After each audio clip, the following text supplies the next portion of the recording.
In the paper written this year, there was a photograph of two rhinoceros, a calf standing beside its mother. The obvious reading was poaching. And all the while, the official marking guideline was sitting in the marker's hand, ready to give full credit to three completely different essays that almost nobody wrote. Family, strength, survivor, printed there, waiting. That is the first of two doors into this essay that most learners walk straight past.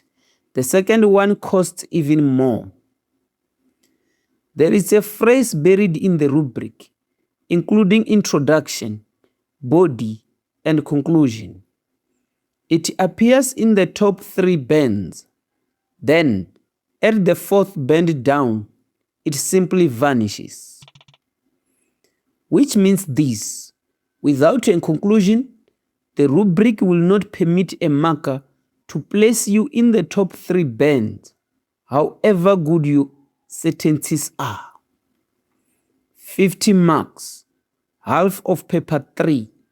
So, today, the rubric from the marker's side of the desk: 5 moves that give you a real shot at all 50. And at the end of this episode, I'm going to write an essay in front of you and let the rubric tell us exactly where it lands. This is Professor Reason Studios. This is the 50-mark essay. Paper 3 is 100 marks in 2.5 hours. Section A, the essay, is 50 of them, half the paper, in 80 of your 150 minutes. There is no other single question anywhere in your English First Additional Language examination worth 50 marks. Not one. Now, the split inside those 50: content and planning, 30 marks. Language, style and editing, 15 marks. Structure, 5 marks. 60%, 30%, 10%. Write those three numbers down before we go any further. Here's the first thing almost nobody tells you. Look at the name of the 30-mark criterion. It is not called content. It is called content and planning. Your plan is not a warm-up exercise. It sits inside the largest criterion on the page. And the question paper is not gentle about it. Instruction number 5, you must plan, and the plan must appear before each text. Instruction number 6, all planning must be handed in. Now, back to that second door, because it deserves the full picture. 5 bands run down that rubric. 5 levels of quality your marker is choosing between: exceptional, skillful, moderate, elementary, inadequate. Now, watch the phrase. Including introduction, body, and conclusion. It is there in exceptional, there in skillful, there in moderate, and at elementary, it is replaced by the words little evidence of organization and coherence. That is not a style preference, that is a gate. So, we need a method that protects the plan, protects the structure, and then buys back the language marks at the end. 5 moves: decode, rule the plan, anchor the type, fill with detail, tighten. Draft, the draft method. And the name is the lesson. In 80 minutes, you do not get time to write your essay twice. You will never produce a draft. Your plan is the draft. It is the only version you get. Move 1, decode the topic.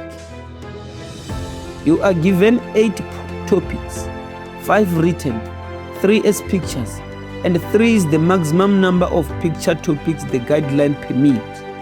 In May and June this year, the paper used all 3. Do not take the first topic that feels comfortable. Read all 8, then decode the 2 that are still standing. Decoding means finding the one word in the topic that controls the direction of your essay. Call it the controlling word. Take 1.2 from this year's paper, The Day I Stopped Pretending. The controlling word is day, singular, one occasion, not a general reflection on honesty. One day. Or 1.3, it felt like a lifetime. Here, the controlling word is felt. The marker is now expecting emotion on the page, your reactions, not just a sequence of events.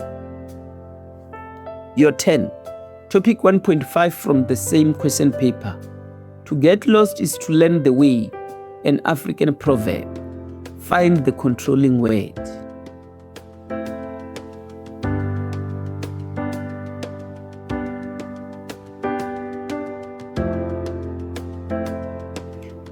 The controlling word is learn, not lost.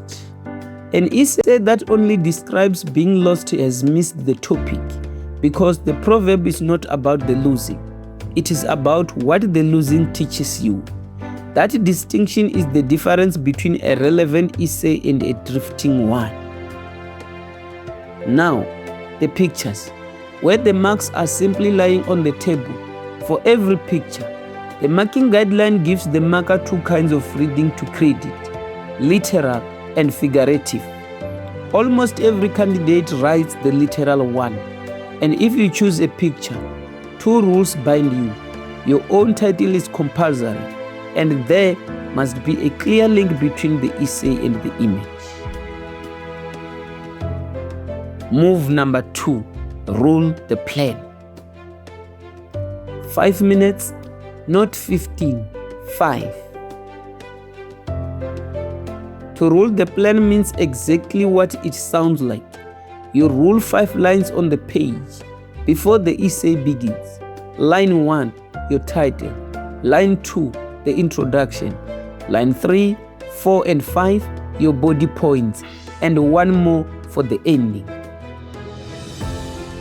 That is the whole plan.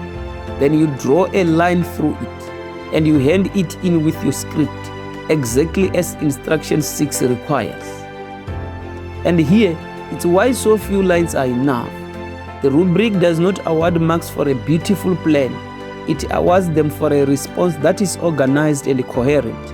A short skeleton is precisely what makes it so. So, here is your 80 minutes. 5 to decode, 5 to plan, 55 to write, 15 to tighten. 15 minutes of tightening sounds extravagant when the clock is against you. Stay with me. Those 15 minutes are the only stretch of the exam in which you can still repair a 15-mark criterion. Move number 3, anchor the type. There are 5 essay types available to you: narrative, descriptive, reflective, discursive, and argumentative. And here is a rule from the examination guidelines that works entirely in your favor. The paper is not permitted to prescribe which type you write. Open the marking guideline for any topic in this year's paper. All 5 types are listed under every single one. You choose. But choosing without anchoring is exactly how an essay loses its shape. So, anchor one type and let it dictate the structure of everything that follows. Narrative, one storyline and the ending that lands. Descriptive, a picture in words, using as many senses as you can reach. Reflective, your reactions and your feelings on the page. Discursive, both sides, balanced with evidence for each.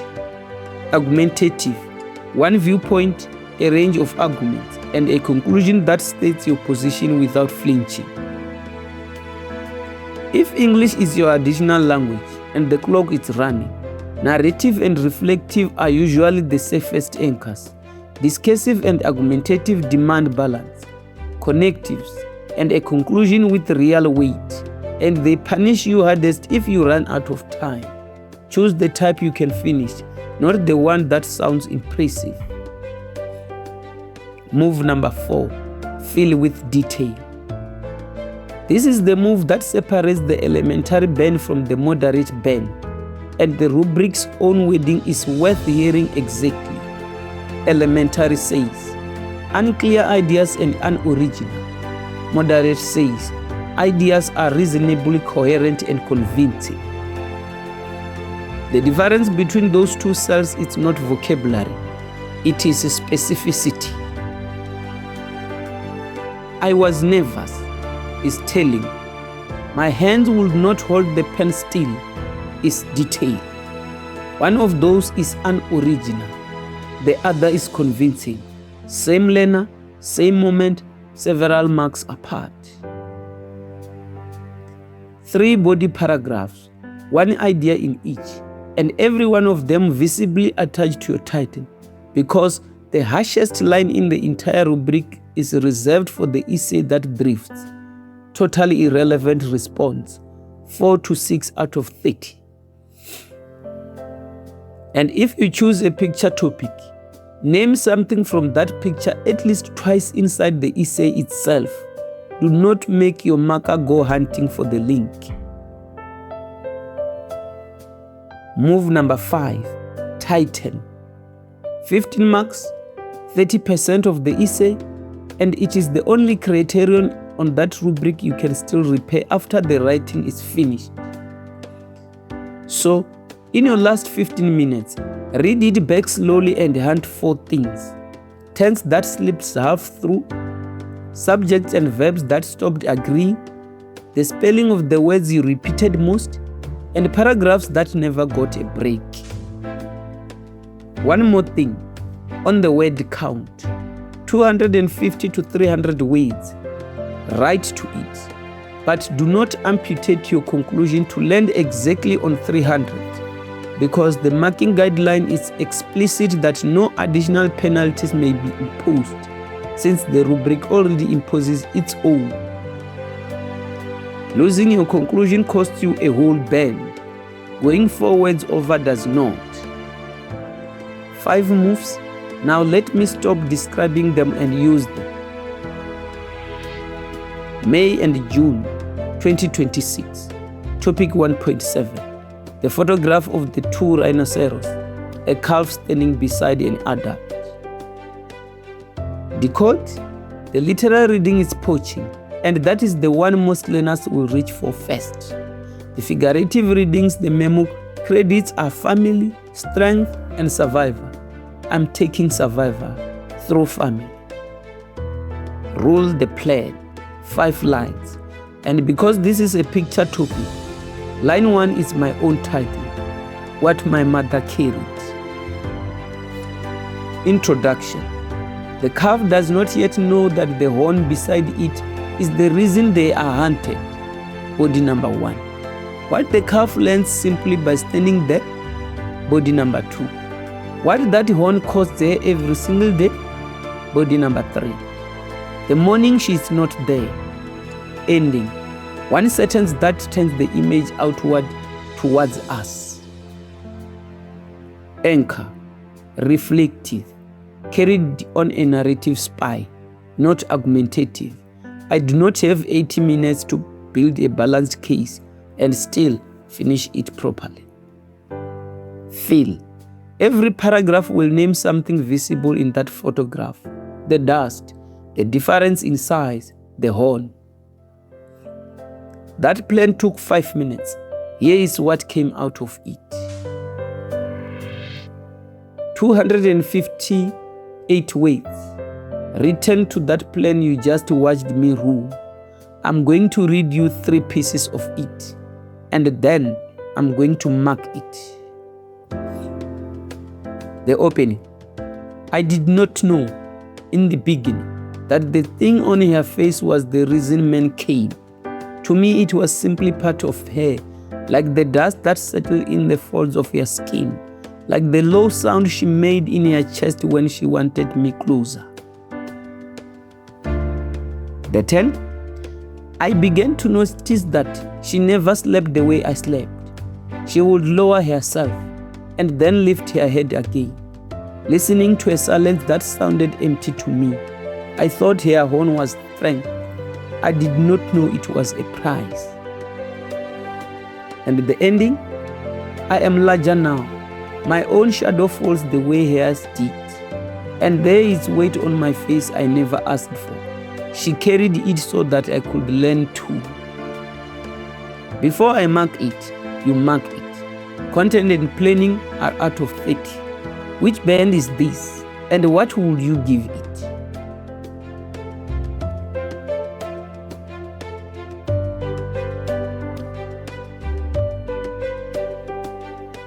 Content and planning, 24 out of 30.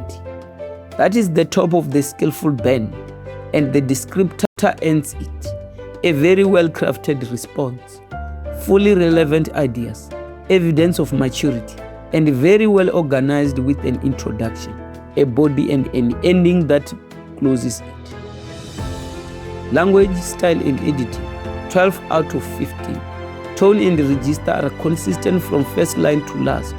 Language is effective, and it is largely error-free, skillful, upper level.